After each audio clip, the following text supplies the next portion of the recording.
a experiência do sitiamento, ela é uma realidade que desestabiliza, se encontra o equilíbrio e o arregimento energético fragmentado. Em Mateus,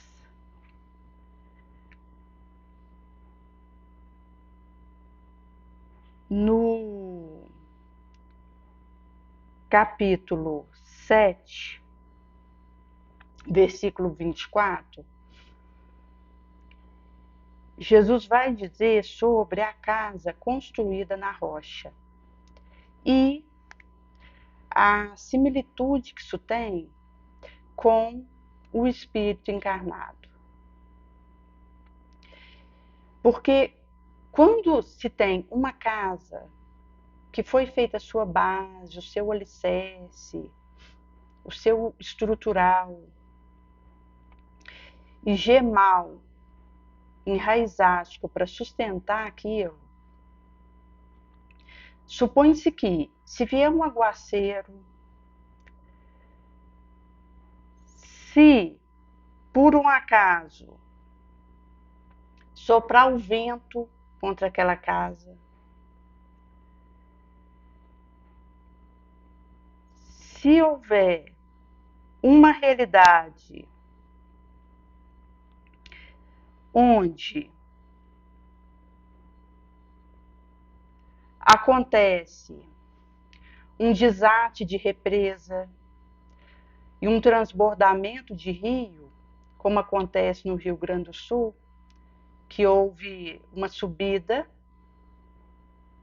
da vazão da água e acabou impactando centro de tratamento de água, isso colapsa a distribuição da mesma.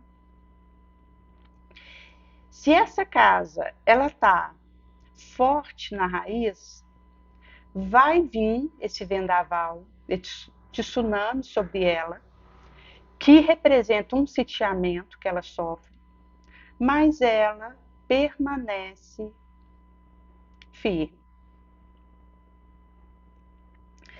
Porque a edificação dela foi sobre uma pedra, sobre uma solidez rochal que permite a ela, mesmo com o sitiamento da água que ela sofre, do vento, do granizo,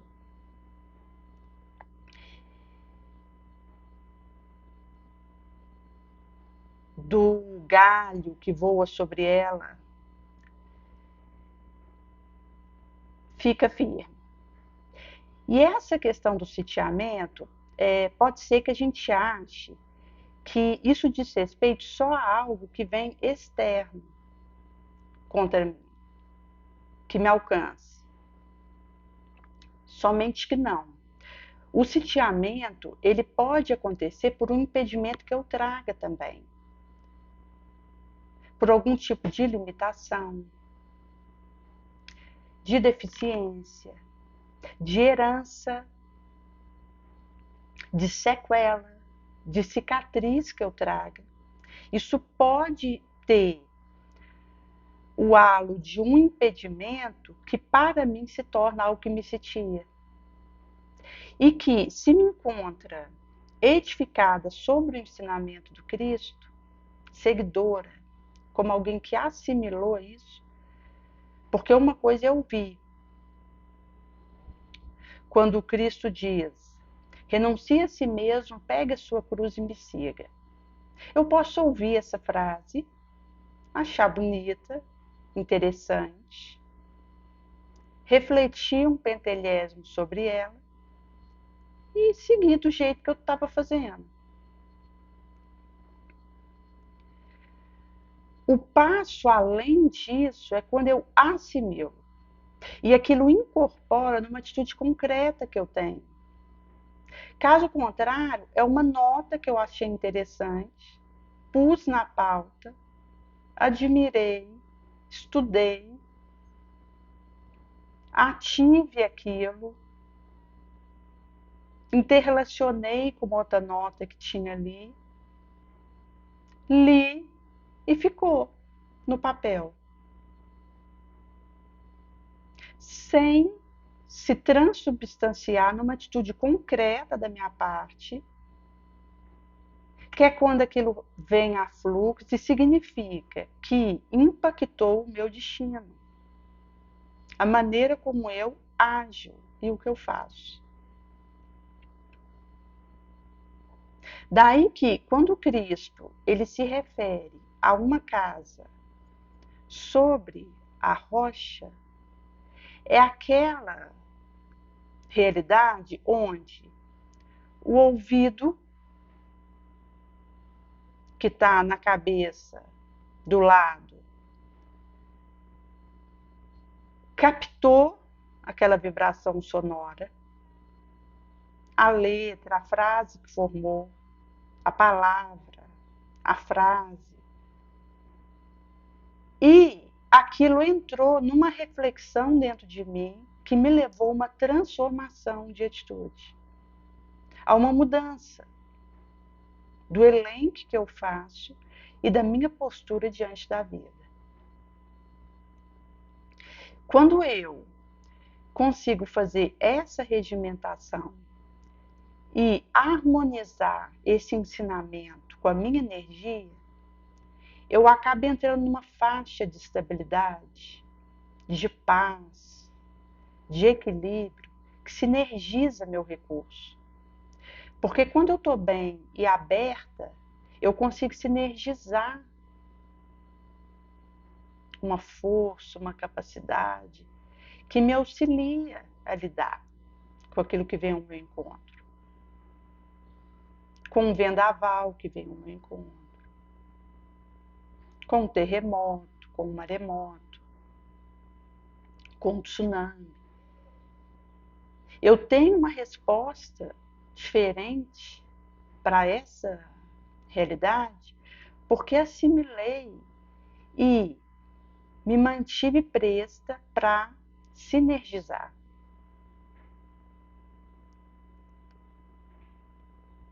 Porque se você pegar uma casa, igual pegar o exemplo lá do Rio Grande do Sul, que a enchente tomou a cidade, numa situação grave, onde você tem a água que alcança a casa e, dependendo da altura que essa água chega, é perigoso tiver alguém lá dentro, porque não dá tempo nem de sair.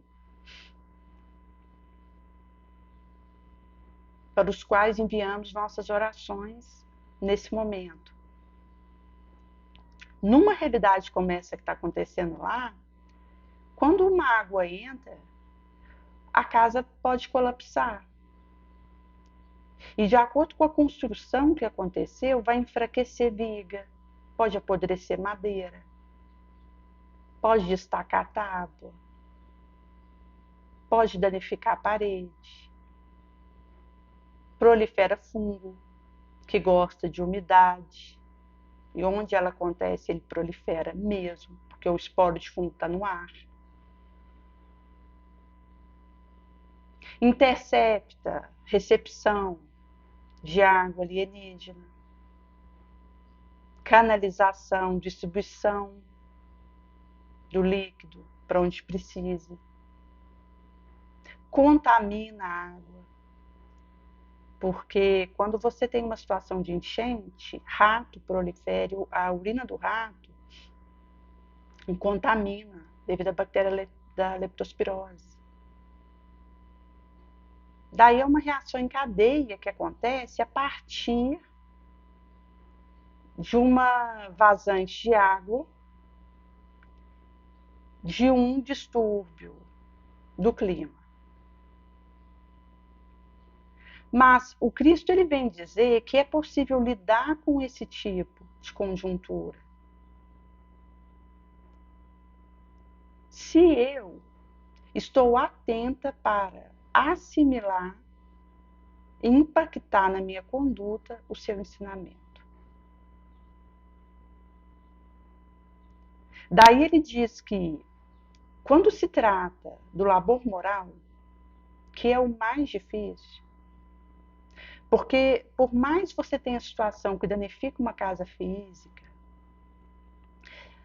um esforço braçal de levantar uma cadeira, de carpir uma terra, de escrever num quadro, de datilografar uma máquina que hoje é o próprio computador. Haja visto que a datilografia ficou lá atrás em termos de aparelhamento. Isso, por mais que possa exigir de mim energia, é fácil perto do labor que eu tenho que fazer com o meu espírito, da limpeza e do carpir que eu tenho que fazer com o meu perispírito, com o meu pensamento, com a minha conduta, que é um esforço muito maior do que aquele físico que eu tenho que fazer.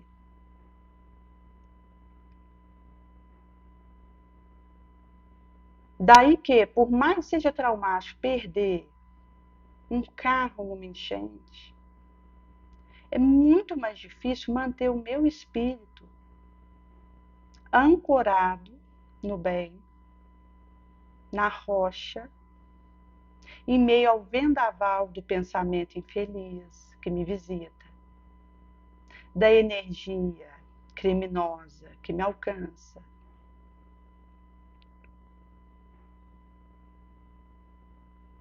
do monstro do egoísmo que tenta me levar, do ensimesmamento asfixiante, alucinado, danoso, enlouquecedor, do apego,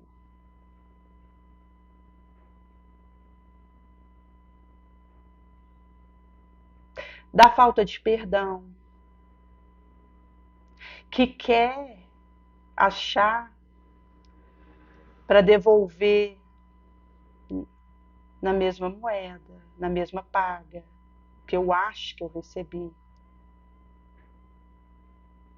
que não dá outra face, que urde vingar.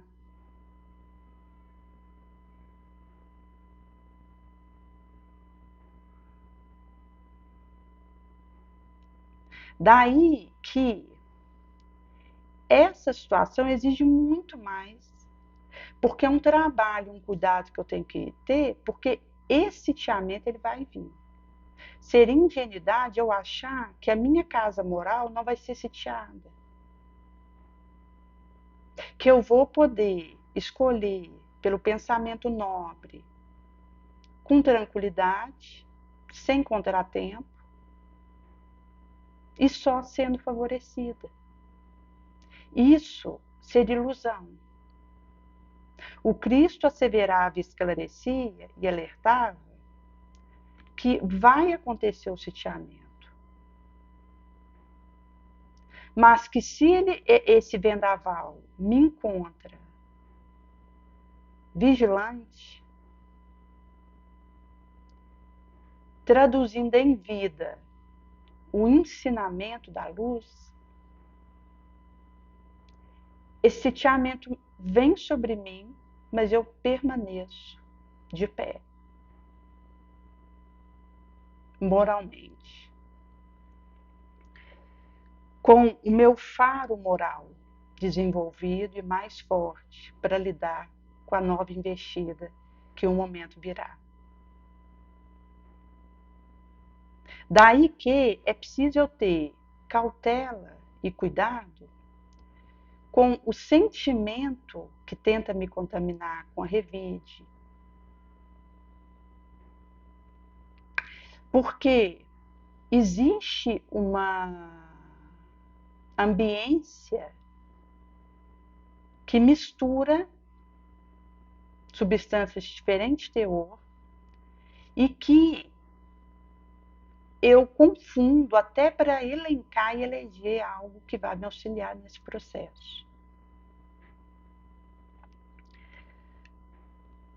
Por isso, ele diz que aquele que ouve a sua palavra e aquilo não é assimilado, não é praticado, é como um homem sem discernimento, insensato, que edificou sua casa numa região movediça, numa areia. Quando o rio transborda, a chuva cai e veio açoitar aquela casa e o vento soprou,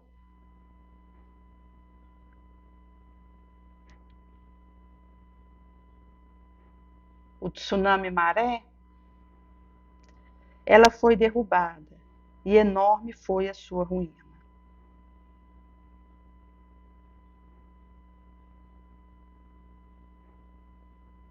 Daí que, quando eu desejo essa experiência e transmito isso para o outro e levo essa luz para o outro, eu estou colocando em prática. Porque se algo me beneficia e eu guardo para mim, eu estou numa sombra. Eu estou vítima do meu egoísmo sem perceber. Mas se eu guardo aquilo que me ajudou, pego aquela tochinha que me iluminou e levo para que outro seja aquecido por ela, iluminado por ela, confortado por ela, aconchegado por ela, eu estou conseguindo vencer a minha sombra. E isso me prepara para quando o sitiamento me encontrar, eu conseguir sair disso mais fortalecida, com discernimento diferenciado, com associação que vai me ajudar a me munir para o próximo embate.